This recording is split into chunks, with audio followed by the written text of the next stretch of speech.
then it breaks down the walls of, oh, there's actually a system to how you did it. It's not just you lost 100 pounds. There's 100 whys under each one of those pounds, or 100 hows too. So you walk up and you realize, you know what? I don't really like that kind of food. Leave it there. I'm going to say a lot of stuff today in this training. Leave the stuff you don't like. Take the stuff you do and implement it. And the stuff you might like, try it, and then put it back if you don't like it. Next Level Nation, welcome back to another very special, as always, episode of Next Level University, where we teach you how to level up your life, your love, your health, and your wealth. We hope you enjoyed our latest episode. One thing most successful dream chasers have in common today: the best question to ask your mentor / coach. It's not in the title, but I'm going to throw it out there. So I had a moment recently, Alan, where, and I said this on a podcast, I felt bad that I didn't have the hack, quote unquote hack, to podcast success. And I thought about that for a while. I said, okay, why? I feel like everybody else has this hack. They have this like, oh, this is the 5-step system. This is a 3-step system. This is the 27-step system in order to achieve whatever result it is you're looking for. And for a while, I kept feeling bad about it because I felt like I was missing something. And I felt like I wasn't valuable as a coach. And there were times where on podcast breakthrough sessions, I would literally say that. Like, there is no secret. There just isn't. There is no secret to this. It's you do something long enough and you make sure you're improving as you go. And it got to the point where I realized, honestly, I would rather learn from somebody like me than somebody who says, well, I have this 3-step system or whatever it is. And here's why. Because if you are working with somebody, and as a dream chaser, at some point, it would benefit you highly to hire a coach or to find a mentor. It just will. They can help you speed up and maybe skip steps, but at least speed up. If I was working with me, and I went into a call and said, hey, we have 30 minutes together. I want this to be as valuable as possible. Here's the thing. I could actually teach them how we've done what we've done. I don't have a 7-step system. I don't have a 3-step system. This is what we've done. We've added more value consistently than anybody else. We are there for our listeners constantly. We scale the unscalable. I send videos to followers. Here's a list of the things we've done. This is how we've done it. That is the point of today's episode. The best question to ask a mentor or a coach is how. How did you do it? How did you go from 0 to $1 million in 6 months? If they did, which they probably didn't. And if we had that question, or at least if we were focused on that question earlier, we might have either found more aligned mentors or realized some mentors might not have been aligned or as aligned, or we would have moved out of masterminds, or we would have moved quicker into masterminds with people that we had. It really would have helped us understand, oh, the way that you're coaching me is the way that you found success. Is that in alignment with how I want to find success? Or is that what we're doing? Or did you get lucky? Or whatever it may be. When you ask somebody, how did you do it? I lost 100 pounds in a year. How? And then you get the answer. And then you see, that doesn't sound right. Or, oh, okay, yeah, that's something I didn't expect that to work as well as it did. Okay, how did you do that? So I lost 100 pounds. How? I did this diet and I went to the gym 5 times a week. Okay, how did you find that diet? Well, I went online and I hired a coach and they showed me the diet and they helped me stay accountable. Okay, how did you go to the gym 5 times a week? Wasn't that super challenging? Yeah, it was. I hired a personal trainer and they were really good at getting me to stay accountable. And then it breaks down the walls of, oh, there's actually a system to how you did it. It's not just you lost 100 pounds. There's 100 whys under each one of those pounds, or 100 hows too. So we figured we'd do an episode on it. Here we are. Kev, we were recording earlier and I thought about saying this, but it's more appropriate here. Hammer it. Who, what, when, where, why, and how? Those are the greatest questions there are. Who are you? Why do you do what you do? What do you want to achieve? Where do you want to live? Where do you want to put yourself? Where do you want to be in 5 years? Who, what, when, where, why? Who, what, when are you going to achieve it by? Deadlines. When are you going to achieve it by? And then how is the one people are missing. So on the phone with a client, I've told the story before. There's 2 stories that I think jumped off the page for me on this episode. One is Kevin and I in Colorado, beautiful place in Colorado, at an event talking about how to achieve your dreams, essentially, how to level up your business. What was the name of the event? Do you remember? No. Beautiful venue, awesome people, really was a great experience, all things considered. But I remember one of the speakers went and I pulled Kevin. There's breakout sessions after each session, each speaker. And I pulled Kevin out of the room and I said, let's go. We got to take a walk. Let's take a walk. And we end up going down these really quite beautiful paths. And I essentially said, Kev, this event has been awesome. I love this event. This is great. This is one of the better events we've been to. So nothing against the event. But no one in that room is trying to achieve what we are trying to achieve. And so a lot of the advice that we've been given, we need to throw it out. And this has been a challenge for me, quite frankly, on this journey for the last 5.5 years, where we have had dozens of mentors, dozens of coaches, individually and together. And a lot of times I've had to unwire some of the stuff Kevin's been taught because it's been inaccurate based on where we're headed and what we're trying to do.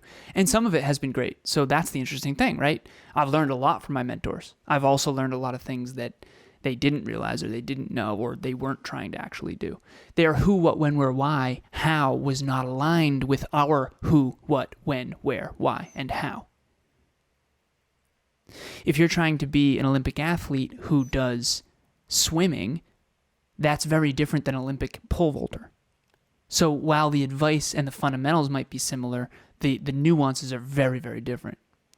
And so, you know, Kevin and I have gotten advice from so many people in this industry and guests, and we interviewed guests. I mean, there's been so many. One thing that has been fascinating for me, Kev, now that we don't interview guests anymore, there's a lot less masterminding that you and I have to do to where I'm trying to like not only learn, but then tweak your understanding and my understanding in a way that doesn't misalign us. I mean, how many guests have we interviewed where their advice was just honestly not great? Particularly for where we're going, Yeah, but I mean, it got to the point where there were guests that it wasn't great for the listeners. And rather than you and I having to play,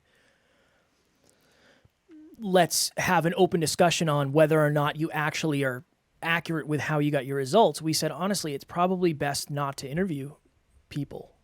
I've said this before, this person has 600, 700, 800,000 followers on Instagram. I don't know where they're at now. And we were probably a half hour, an hour before the interview.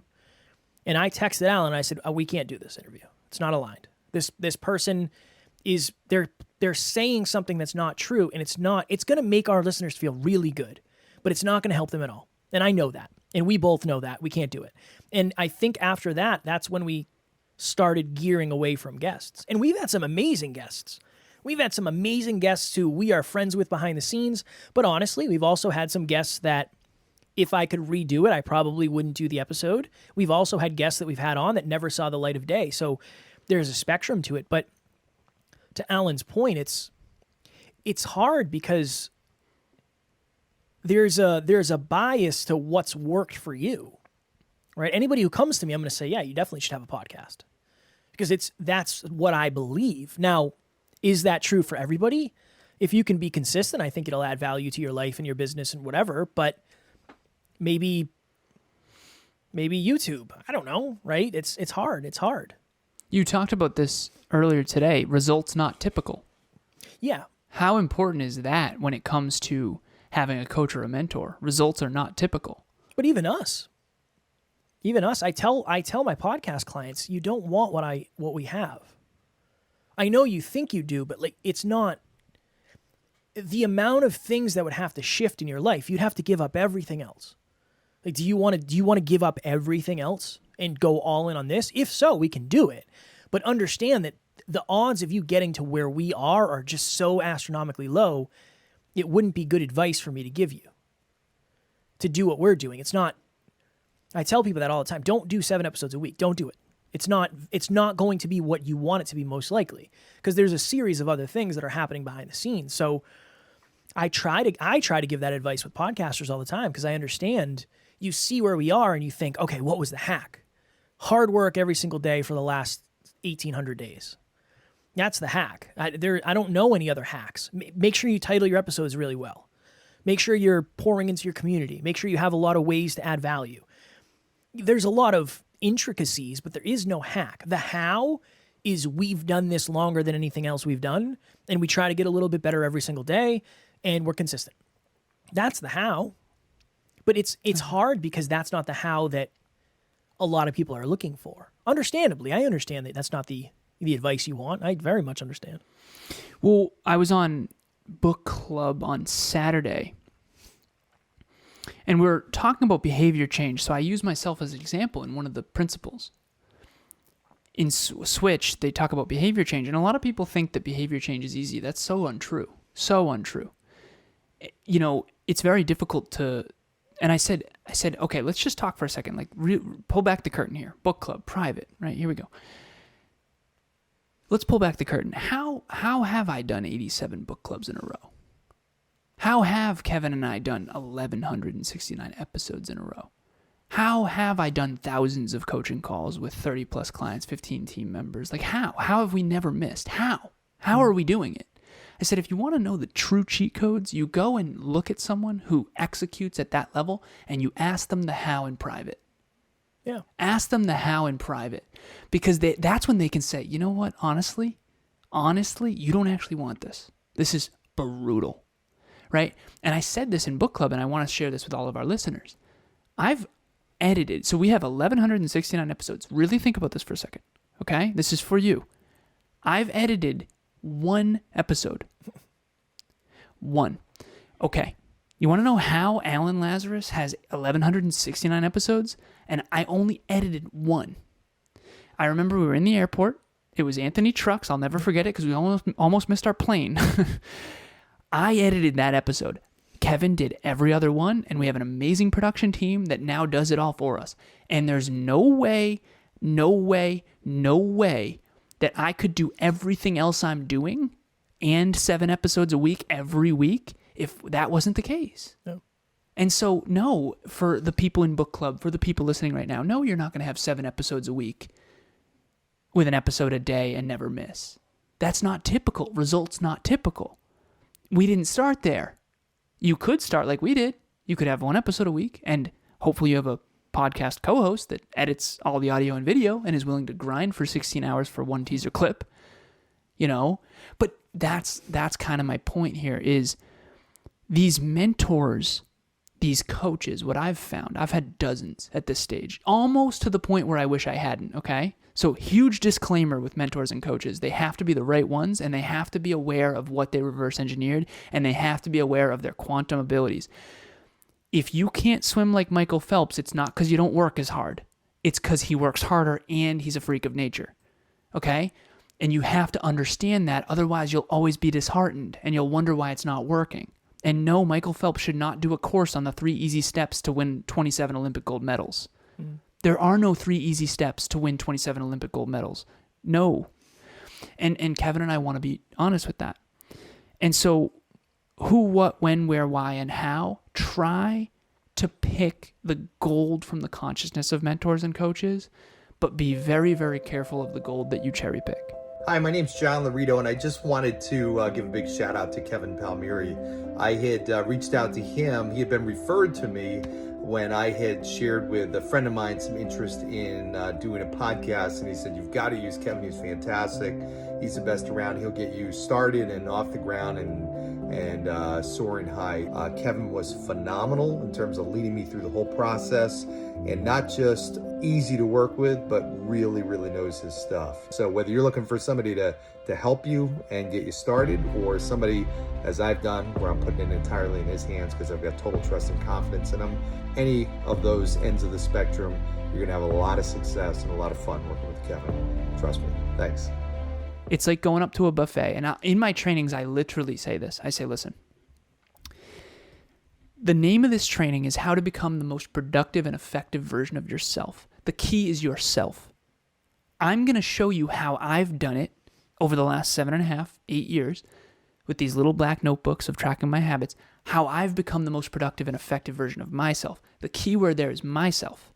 You and me are not the same. We do not have the same goals. We do not have the same genetics. We do not have the same aspirations. We do not have the same core values. We do not have the same lifestyle. We do not live in the same place. We are not in the same industry, and we do not have the same business.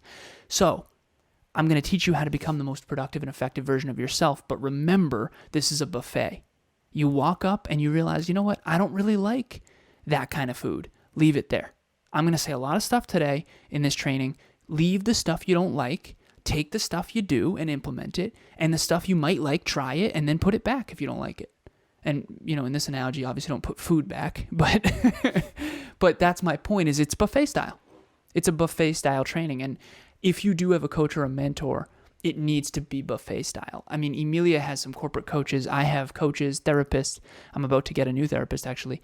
And I know when I go in that this person is going to guide me, but it's up to me to implement what I'm responsible for my own life. And I'm responsible for what I choose to take for her advice. And it's very important that anytime you have a mentor, a coach, or a therapist, you have to take responsibility. They can't bring you to anywhere without your consent, and you have to be very discerning with what you do and don't implement.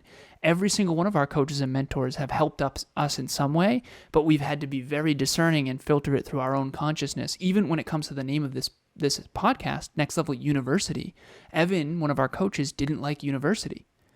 And we had to put our flag and say, listen, we're sticking with this. This is what we want to do. Life, love, health, and wealth. He also didn't agree that holistic was the way. So it's very important that we stuck to our guns, because this is our podcast, not his. But we're also grateful because obviously the name is far more congruent than the Hyperconscious was, as much as I loved it. I do miss it. It's dangerous. Yeah, it's a dangerous game. Because this is the thing. We're in a time, and again, I believe one of the things I'm here to do and the things that I'm most passionate about is making sure people with a lack of awareness don't get taken advantage of by people who do have an awareness of their lack of awareness.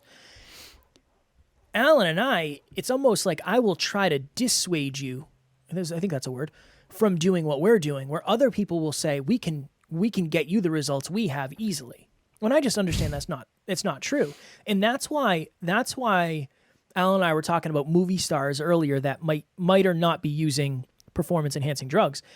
When I really have an issue with something like that is when people say, how did you get in such good shape for this role? And they say, oh, I worked out for a couple times a day. All I ate was chicken and rice. And it's like, no, that's not how. Yeah, that's part of how.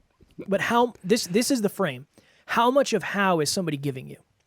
How much of the how is somebody giving you? Honestly, more often than not, it's not all of it. And even with us, I'm sure there's things I won't say because it's either not valuable or you're not ready to hear it, whatever it may be. Not relatable. It's not relatable to where you are. But that's the thing, is I would never try to sell you a course that doesn't say what we did. I don't want to make it look easier. I don't think that doesn't serve you. Doesn't help I don't anyone. want to make it look easier. One of the best things my coaches when I was a bodybuilder ever did, he said, if you want to win, you'll suffer more than everybody else. If you don't want to win, then don't suffer. But if you do want to win, you'll have to suffer. Are you in or out? And I was like, I'm in. Cool, let's go. And you won. And I won. And I appreciated that. And you suffered. And I suffered miserably. But he told me that's what it was going to take. Yeah. I want to tell this story quickly. Sorry to interrupt you. No, you're good. Kevin's coach is very well known in that space. And when I was doing my bodybuilding prep and I won this trophy, I still have this trophy behind me. You can't see it because I'm in front of it, but you can if you're on YouTube now because I'm moving. I would not have won that trophy potentially if it wasn't for Kevin's coach. I had a coach who wasn't as hard on me as Kevin's coach was on him. Yeah. And I was having a really hard time. And I was really lean, leanest I've ever been. And I looked great, but I felt like crap. And which, by the way, goes hand in hand, FYI. But anyways, so I text Kevin's old coach. His name's Justin, so shout out to Justin. And I asked him, like, dude, I said, I'm struggling. I'm fearful. I'm scarce. I'm freaking out a little bit. Like, I just need a refeed or something. Like, can you give me some advice? He said the truth. He said, if you want to win, this is exactly what this means. You're most likely going to do well. If you're not feeling this way, there would be a problem. And it's not, he said, I don't want to step on your coach's shoes, but like at the end of the day, if you want to win, this is par for the course and it's up to you. You know, if you want to go do a refeed, it's what it's called, a refeed. You just eat, you know, in a surplus for a short time so that you can kind of take the pressure off the valve, so to speak. And I decided to take his advice and say, I do want to win. And I ended up like crushing everybody in that show, honestly. It wasn't even close. I was the very clear winner in that one. And trust me, I was coming off a big loss, and then I lost the next show because I wasn't willing to suffer at that same level. And so it really is that. And Kevin and I, are you going to never achieve your dreams ever if you don't suffer every day? No, of course not. That's not what we're saying. Like, there's time as a factor. There's a lot of nuances here. But at the end of the day, anyone who says anything really great is going to be really easy is most likely full of it. And the coaches and mentors that you get, just make sure they're giving it to you real, because that's what's going to help you grow. And at Next Level University, if you don't care about growth, you wouldn't be here, you know, and you know, this has been the most challenging journey I've ever been on. It was really challenging to win that trophy, but it's also meaningful because of that. And I learned a lot along the way. So at the end of the day, you know, choose your coaches and mentors wisely and make sure that what they're saying to you is very honest. It needs to be a very honest conversation. And I've been very honest with my clients. I even do a disclaimer at the beginning, and I use the matrix analogy of the red pill versus the blue pill now. And even on the NLU team, I did that recently of like, listen, if you don't want to maximize your potential, I understand. And I'm offering you the truth. That's it. I'm going to offer you the truth of what I believe to be the truth. And I can't do any more than that. So let me know if that's what you're into. And if not, I understand. It's hard too, because that's the hard part is if you want to do things the way we're doing them and we've done them, you will suffer. I don't know how else you could, unless there's no way you'd suffer. If you want to do one podcast episode forever and you want to get a couple clients and you want to supplement your income, it's not going to be nearly as bad.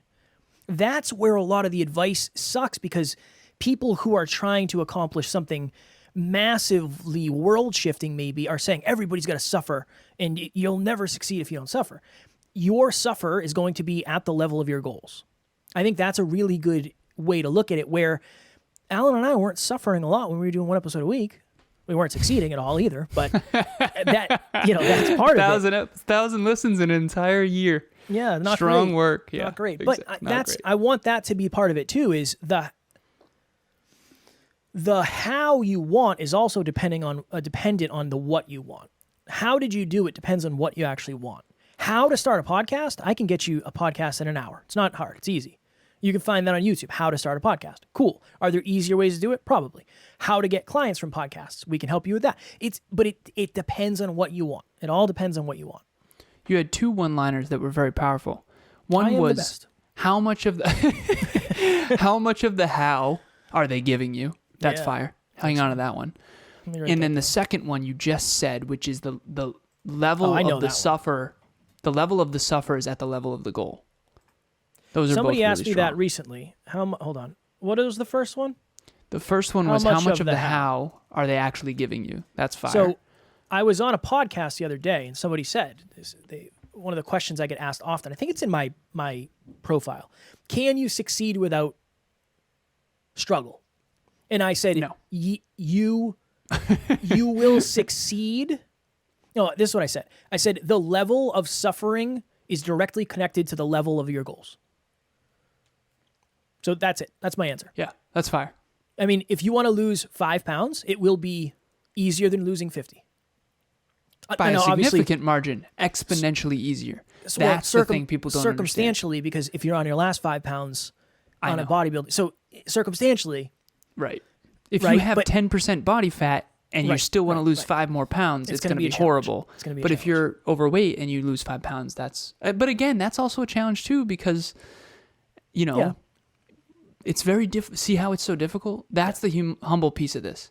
Advice has to be very customized. It's very difficult to give blanket advice to people. Yeah, giving advice is hard in general. And I try to say this when I do, and I should say it more here. When I'm on other podcasts, I always say, make sure you decide whether or not you want to do what I say. Like, this is what's worked for me. I believe a lot of these are fundamentals of success, but maybe you don't want to do it the way I've done it. That's fine. That's fine. This is what's worked, and this is what I've studied to work. But again, I'm wrong. Hopefully less than I've ever been. That's the goal. Definitely but I'm not less than always. you've ever been. I'm not always 100% correct. I heard this in a song. I'm not as right as I once was, but I'm as right once as I ever was. So there's a little bit about Who me. was that? I have some country singer. I'm not really sure. I don't even know Okay, the name fair. of the song. Probably Toby Keith, I would say. Most likely. You know why? If you Because you listen- heard it at the Toby Keith bar in Foxborough. Probably. That's I used to go Yeah. there and spend You a used lot to of frequent.